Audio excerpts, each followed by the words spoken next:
Good morning, everybody.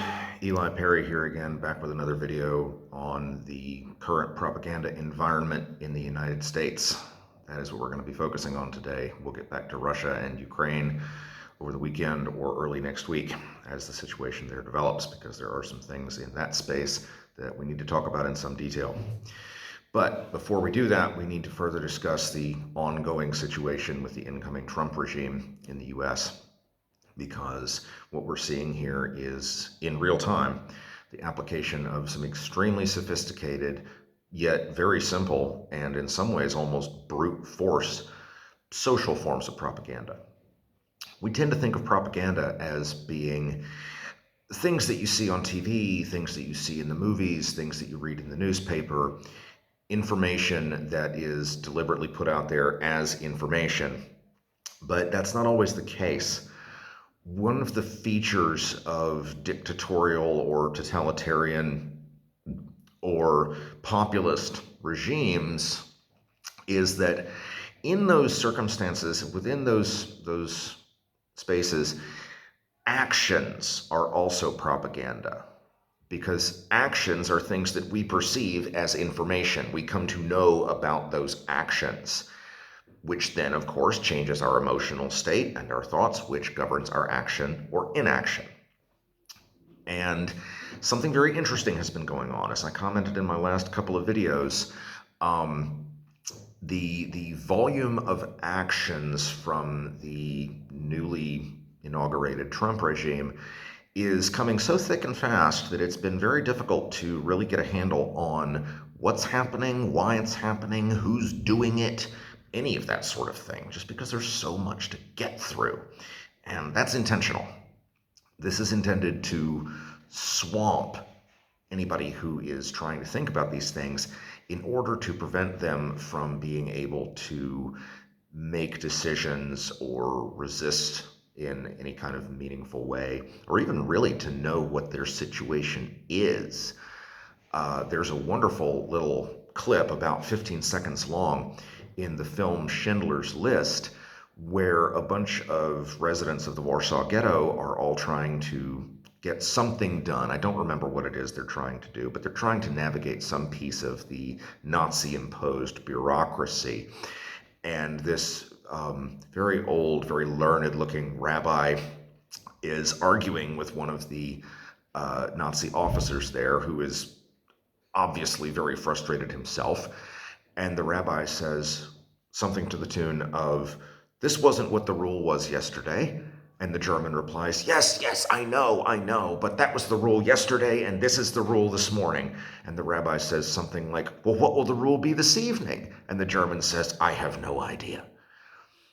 And that was intentional. The Nazis changed the rules in Jewish segregated spaces constantly with zero notice in order to keep people guessing and keep them on the back foot, in order to make sure that they were not able to organize or respond to anything properly.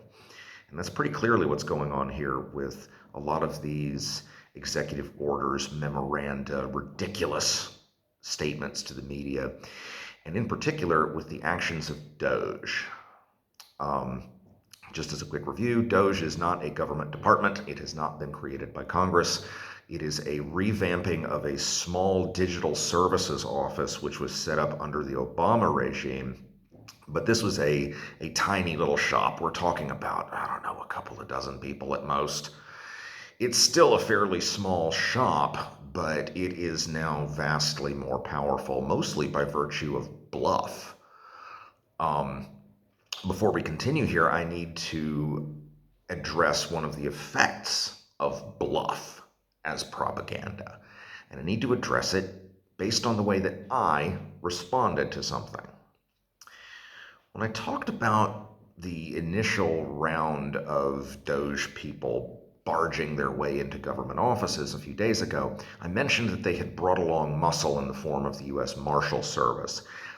There has since been some additional reporting on that, which introduced some ambiguity as to whether or not those people were actually physically present. So I went back and took a more careful look at the specific wording of the Wired.com article, which was my main source for that video. and poked around a little bit in some other things that broke the story at about the same time. And what I discovered was that the wording describing the involvement of the U.S. Marshals was ambiguous, and that there were several different, very similar, but slightly different versions of that story from multiple different eyewitnesses that were floating around in the reportage that was available. And what had happened, and this is a trick that propaganda works with all the time, and it just happened to me, okay? I'm holding myself up here as the sacrificial example, is my brain read those statements that these teenage fucknuts had threatened the people at USAID with the US Marshals and made the assumption that they'd had the Marshals with them. They may not have. In fact, the preponderance of the evidence at the moment suggests that they didn't. They may have threatened to call the U.S. Marshals. But what is really salient here to me, other than the fact that everybody believed it and so the threat worked, just as if the guys had been standing behind these idiots, what's interesting is the way that I responded. Because my brain took ambiguous, true information and immediately went to the worst case scenario, which I, in a reflexive, emotional way, regarded as most likely. Propaganda does this. It uses ambiguity and lets your brains fill in the gaps. It's a very, very smart way of doing it, actually, because it makes sure that anything you do is your idea. It makes sure that anything you believe is at least partly coming from you. It's part of the reason that stochastic terrorism works. And isn't that a fun little word? We're going to be having a video about stochastic terrorism as propaganda and as an effect of propaganda in the quite near future. However, all that aside, I want to touch on the further developments in this DOGE information sweep story as it has developed over this week. Because when I made that first video on Monday morning, DOGE had gotten into 3 or 4 departments. I haven't had time to keep up with the list, but I know the number of departments they've now barged into and hoovered up information from is in the double digits. The Social Security number thing, that was bad. That's potentially quite disruptive. But the news broke this morning, and I am still trying to track down exactly how much access they have. What information do they have access to? But DOGE got into the Department of Energy. Now, a lot of people think that the Department of Energy handles things like power plants, electric high tension line maintenance, things like that. They don't. The Department of Energy is rather more specifically the Department of Nuclear Energy. They regulate and maintain, and in some cases operate, nuclear power plants. They're also the agency which has custody and control not of the launch systems, but of the warheads for America's nuclear deterrent forces. These are the nuke guys. These are the nukes. Air Force maintains control of the launchers, except for the ones that are run by the Navy. But the warheads themselves, the physics packages, are controlled by the Department of Energy. And DOGE, in the person of a gentleman named Luke Ferrator, who is a 23-year-old former intern from SpaceX, got into the Department of Energy sometime in the last day or two. And this is really interesting because DOE objected to this rather strongly on the grounds that Luke Ferrator had not undergone any kind of vetting or background checking or security clearance, anything as far as I've been able to tell, before being granted what they say is fairly limited information. But once again, a 23-year-old former intern with apparently no background check at all, not even the background check you need to buy a single-shot .22 rifle, just got into the government department that secures nuclear weapons. This is not good. Once again, don't know what all this information they're chasing after is going to be used for. But just the sheer volume of what's being vacuumed up here presents a major, major, major risk. While everybody has been focusing, or was focusing for the first several days, on Mr. Trump's executive orders and his ridiculous development plans for the Gaza Strip, Elon Musk's myrmidons have been hoovering up whatever information they can get their hands on out of any government agency that will let them through the door. And this presents a couple of very serious problems related specifically to the amount of data. For one thing, that amount of data is not small physically. You need a lot of hard drives to carry that much information around. Now, an external hard drive these days is a fairly small thing, but it is a physical thing. Things get lost. Things get stolen. Things get sold. That information, whatever it is now available to be lost or stolen or sold. Any of you out there who have friends or family who are connected to law enforcement have probably heard any number of hilarious stories about the chaos that ensues when a law enforcement officer loses something like a badge or a gun. That's because those things can allow a person to successfully impersonate a law enforcement officer. They can be sold. Encrypted computers or radios are just every kind of interesting to organized crime groups like Mexican drug cartels and Russian immigrant smuggling gangs. That kind of information is very, very valuable. And the size of the dump also suggests that these people don't actually know where to find whatever it is they're looking for, unless what they're looking for is just everything. Those are really the only two options I can see. So they're grabbing up anything they can, either to filter through it or to exploit the total mass at a later date. No way to tell. But all of this is happening so fast, basically in a very large version of the classic movie trope where a person wants to impersonate a police officer, and so they barge into wherever they want to take this little show, and they wave something that looks like a badge and something else that looks like a search warrant, and they don't give anybody time to process what's going on. It's also a common tactic for home invasion gangs in the United States, particularly along the southern border. The Mexican cartels have gotten very, very adept at impersonating police SWAT teams. Break in the door at 3 o'clock in the morning, screaming, "Police, search warrant, get down on the ground, search warrant, get down, show me your hands." Tie up everybody in the house. They're dressed like police. They talk like police. They're carrying what appears to be police identification. And if the people in the house are very lucky, they're just there to steal the pound of marijuana that the teenage son has been keeping in his basement. If they're not lucky, to paraphrase one of my favorite characters, they rape the families to death, feast on their flesh, and sew their skins into their clothing. And if the family still has a tiny little bit of luck left, they do it in that order.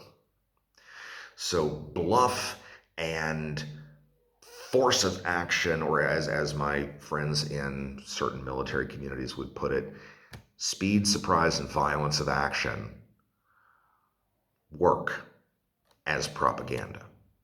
For one thing, because they create a situation in which people are unable to act and are unable to resist. For another thing, because they create the impression of the propagandizing power being more powerful than it actually physically in the sort of kinetic world is. But the fact is, when you're talking about people, perceived reality is reality. If people think that the propagandistic power is powerful at a certain level, they will behave as if it is. And people are doing that. What's interesting is that there is a movement. I'm not going to mention any names, but those of you who are on social media and like trees may already be aware of this. There is a movement which is putting down some pretty effective resistance to this. Now, those are the good guys. I want to speak about them in very oblique terms for a moment. If you don't know what the term OPSEC means, learn it. If you don't know what the term InfoSec means, learn it. Learn it, live it. And that especially includes things like asking questions to groups of tree huggers who are trying to keep DOGE out of the trees. Questions can reveal as much as answers can. All right? I want to close out this video, believe it or not, by addressing those young idiots in DOGE. I know none of them is ever going to see this in all likelihood, but on the off chance that one of them does, I want to address you young idiots directly. And yes, I called you young idiots because almost everyone at your age is an idiot, even if they're actually also very, very smart. None of you have studied history, not in any serious way. You are clueless, privileged, tech bro idiots. So you're probably not familiar with the way that revolutions go, the pattern that they follow, and what your place is in that pattern. Every one of you is expendable to your masters. Every one of you is expendable to the movement in which you are participating. Revolutions eat their own, nearly always. I can think of only one revolution that didn't. That was the American War of Independence, and even it was accompanied in its aftermath by significant mass violence directed against loyalist Americans, those who had been loyal to the British Crown. Most of those people were expelled by force to Canada or the Caribbean. But every other revolution that I can think of, whether it succeeds or fails, eventually turns on people like you. You are the fall guys. When the time comes, you will be sacrificed by your masters. You will be the baby thrown from the troika to distract the wolves so that the mother and father might live. The wolves might still get them in the end. The snow is deep. The horse is tired. But to buy that extra 5 minutes, out you go. When the time comes for somebody to catch the blame for this, first guys in line, guess what? They're going to be you. Look into Chernobyl. Look what happened to those poor fucks in the operating room. Look what happened to Alexei Toptunov. Look what happened to the guys who they tried to blame for the whole thing. Thrown under a bus. That's exactly where y'all are going to end up too. Whether your masters succeed or fail, at some point you'll be gotten rid of. Because if nothing else, you by now know where a lot of the bodies are buried. Maybe you weren't meant to. Maybe you just heard something that somebody said off the cuff. But to do the jobs that you guys are doing right now, you know where a lot of bodies are buried. You know the old saying, 2 men can keep a secret if one of them is dead. I don't know if you'll end up dead. Maybe you'll just end up in federal prison for the rest of your lives. Who knows? But at some point, Elon Musk and Peter Thiel and Curtis Yarvin and Donald Trump and Steve Bannon and Stephen Miller are going to sacrifice you. You are young. You do not have the kind of money that they are interested in. You have no power to lend them. You bring nothing to the table for them except willingness to do what you are told and a complete lack of understanding of your actual position in this game. Were I one of you young idiots, and there was a time in my life when I was something very close to that, I would think very, very hard. And I wouldn't trust but verify. I'd just fucking verify.